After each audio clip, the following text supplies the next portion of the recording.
But, gentlemen, there's no other place to start other than the starting quarterback for the Cleveland Browns has been named, and it's Deshaun Watson. Go. Not surprised, yet stunned at the same time. I've been telling you since February he was going to be a starting quarterback. February, March, he's going to be a starting quarterback. Say that. But after what happened Saturday, guys, I just thought it was done. All right, so Saturday, right? Like, I just wrote a column on this in The Athletic today. All he had to do was finish the round. That's it. Just finish the round. You could bogey, double bogey, hit it in the water, 2-putt, 3-putt, 4-putt. Finish the round, sign the card, shake your partner's hand, go home as starting quarterback. Instead, he threw his clubs in the water, he ran over the gallery with his cart, and he burned down the clubhouse. And he's still the starting quarterback. That's a good analogy. That is what he did. We had said Friday, what has to happen for Shedeur to win the job? And I said, there's like a 1% chance he has to go out there and go 15 of 16, 200 yards, 3 touchdowns, and it's him. And he didn't do that despite the fact he played very, very well. He played as well as I think he could have played. Now, yeah, there were a lot of checkdowns and short yardage throws, but he managed the football game. He led them to a touchdown drive. The pick, you can say it was behind the receiver, should have been caught. You can parse that a million different ways. I thought that basically Deshaun, short of an injury or 3 interceptions, was going to be the guy. And even as badly as he played, I thought they can still squint hard enough and tell me he's the starting quarterback. Then I heard the press conference, and I said, oh, that's it. He just threw in the white towel on himself. His trainer didn't throw it in, he threw it in. And here we are, 24, 36 hours later, and he's the starting quarterback. And I cannot believe it. But I can believe it. Imagine being a Browns ticket salesperson today. Hey, this is Chip with the Browns. Click. I'm wondering if you want to spend $50,000 on a PSL with our new Dome Stadium opening in 2020. What's that about? Don't worry about what happened over the weekend. Don't worry about that. Never mind that. Do you have another $50,000 to spare for a PSL for our? Imagine being a Browns ticket salesperson. It wouldn't be a fun job. It wouldn't be a fun job. Unbelievable. I mean, the good news for Deshaun Watson is he'll get to start on the road where apparently he's beloved. Yeah, 17 road games. You know what happened to him in Jacksonville? First preseason game? Yeah. They chanted, you sick. I can't even use the word. I know. It starts with an F and it rhymes with buck. That's what they were chanting at him the first time he put on a Browns uniform. And he wants 17 of those. He gets to go back there. Yeah, first game he gets to go back there. I thought it was interesting where he said he gets more love on the road than he does at home. I think what he meant to say was, I get less hate on the road than I do at home. Nobody's showing him. Yeah, nobody's showing him love. But I understand. And like the last thing on this, and then I'd love to hear what G has to say. We don't have enough time. We don't have enough time on the show to hear what G has to say. Like the whole thing about him being cheered when he got hurt. There were people who cheered. There were. Yeah. And they were wrong for doing that. It was not the entire stadium. But I understand why he would be confused because it's been 7 years since an entire stadium cheered for Deshaun Watson. So I understand why he might be confused by what he heard. Garrett, the floor is yours. Man, I came into work. I got up this morning. What did you think was going to happen? Oh, I knew Deshaun Watson was going to. He did. He told me 20 minutes ago. I felt like both thought it was going to be Deshaun. I felt like last week they was pointing to that, right? And I saw kind of how they was moving in practice. And I'm like, all right, well, Shedeur, go out there and play best you can and get better. I figured that Deshaun Watson would go out and even I thought he wasn't going to play. But when I saw him trot back out here in the third quarter, I said, oh no, why y'all doing that? Because you're going to expose him to actually finding out that he has not been good during training camp. Like let's be clear. I don't think he's outplayed Shedeur Sanders at no points in this competition.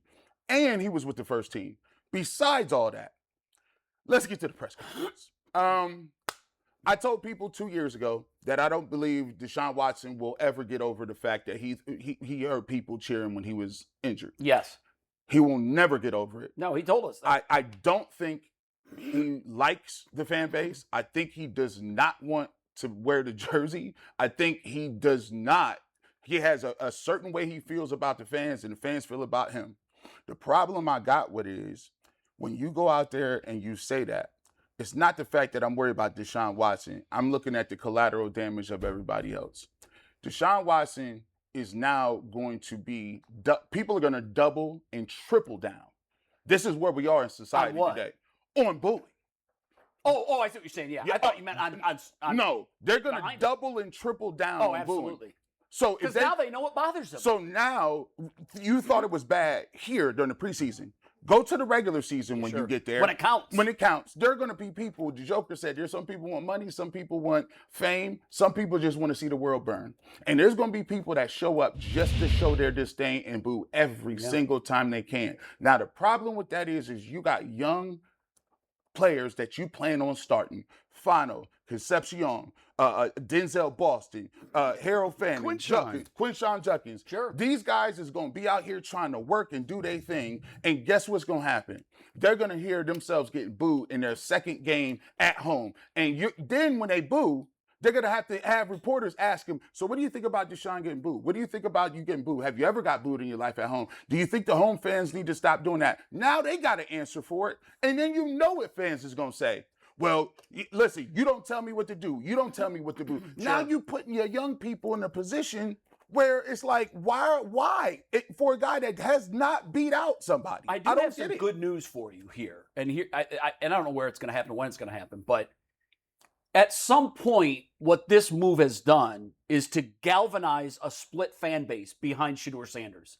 When Shedeur, and this is going to happen, I don't know when Shedeur Sanders 12-15. straps his chin strap and trots onto the field for the first time during a Cleveland home game, the place is going to erupt.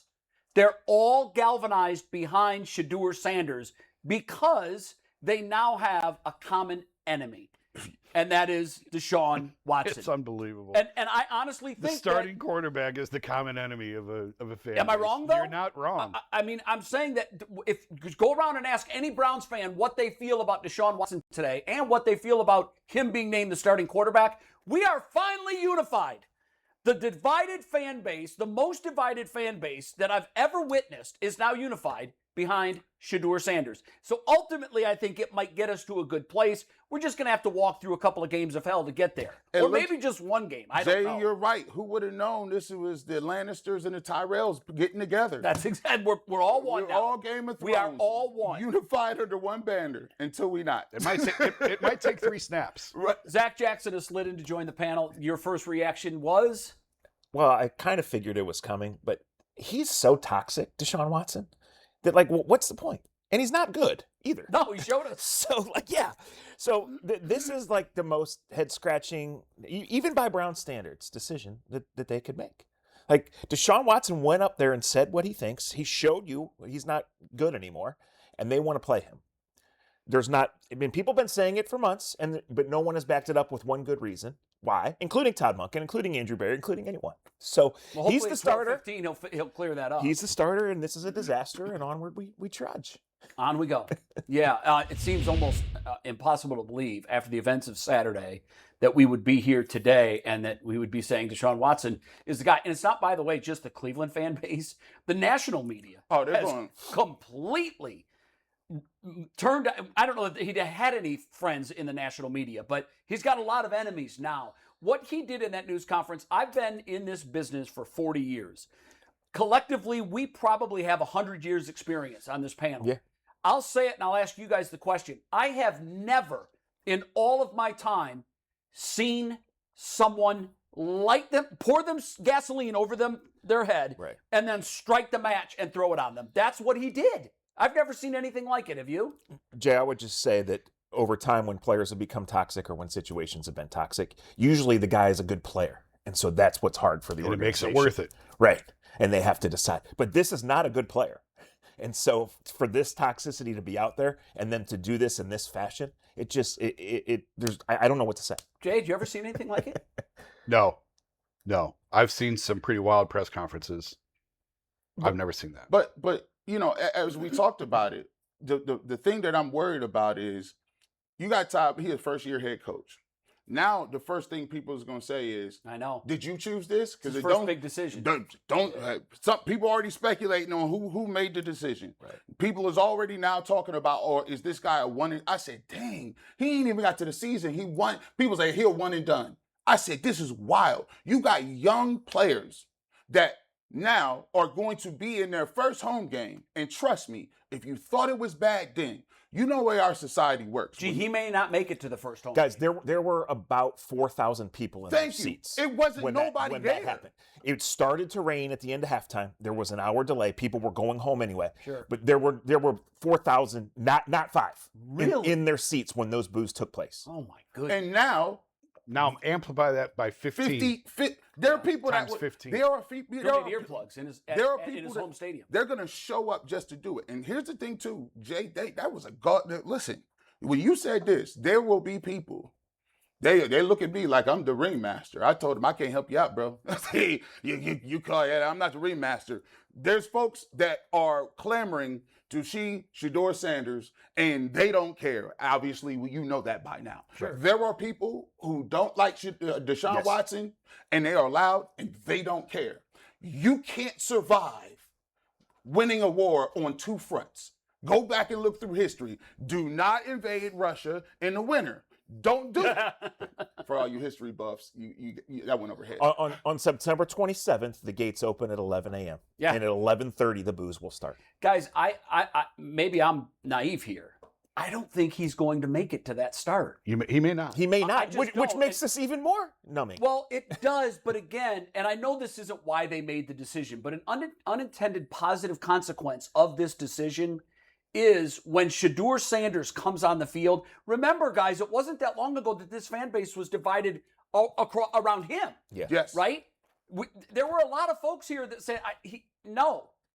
Well, if he is the home starter, when he comes out, that place is going to explode. And what happens if they start chanting and cheering and Oh, saying that will happen. Oh, yeah. Throw a pick at home. Like- They'll start chanting Shedeur Sanders' name. that is devastating to You know, team. I'm curious. That's devastating. When did they boo him when they first jogged out?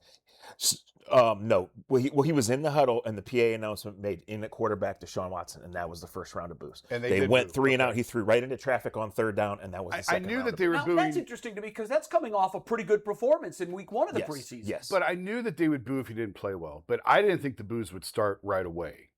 So the fact that they started immediately, Yes. Tells you that they're never going to be in in the first huddle. and like, okay, so that's preseason, whatever. And I guess what I'm saying is after what he said, he just amplified the boost by 20. yeah, easily. because Yeah, now, By 20 doesn't do it justice, but you're right. Yeah. No, it doesn't. I mean, there is gasoline on this fire. Yeah. And now there's a gas hose that's feeding it. Has and there it's just gonna ever keep been going. a starting quarterback booed in his home stadium in the first game of the season when he runs out on the field? Ever. never. Ever. By the way, I remember Trent Dilfer, I was covering the Buccaneers in their first home game of the new stadium, Raymond James. He was booed in the first half, but after he'd thrown a couple of picks. Yeah. So they already knew that Trent wasn't the guy. Yeah. And then when they saw it again and it was affirmation of what they already knew, then it went nuts. And then he just couldn't last it. I had to say this, Jay, because I think we're missing something. You just mentioned the Buccaneers. Let me just tell you something. They got Baker Mayfield on the road week 2, and do not think he's not going to come out there and he may have a sound bite and try to put up 400, 300 yards and say, this is your king. This is the dude you ran me out of town for. Yeah, it's a good this point. is the guy Because who it will He's be, also playing for a new contract. it will be their one and only head-to-head And- because Deshaun was suspended when Baker was with Carolina. Yeah. Oh, It will be the only time ever that Baker and Deshaun go head-to-head. Well, what right, Baker Deshaun's going to loves- play what like does 5 Baker more love? games ever in his NFL career. And So what yeah, does Baker it's- love more than anything? Yeah. A chip. And he's gonna go crazy. And then we're gonna have to be on internet, on the Twitter, looking at it, people saying, this is the most embarrassing thing we've ever seen. And let me tell you what makes this crazier. They have practice from 2 years ago. They had to intentionally not introduce the offense because he was already bad then. 2 years ago, and they're bringing him back.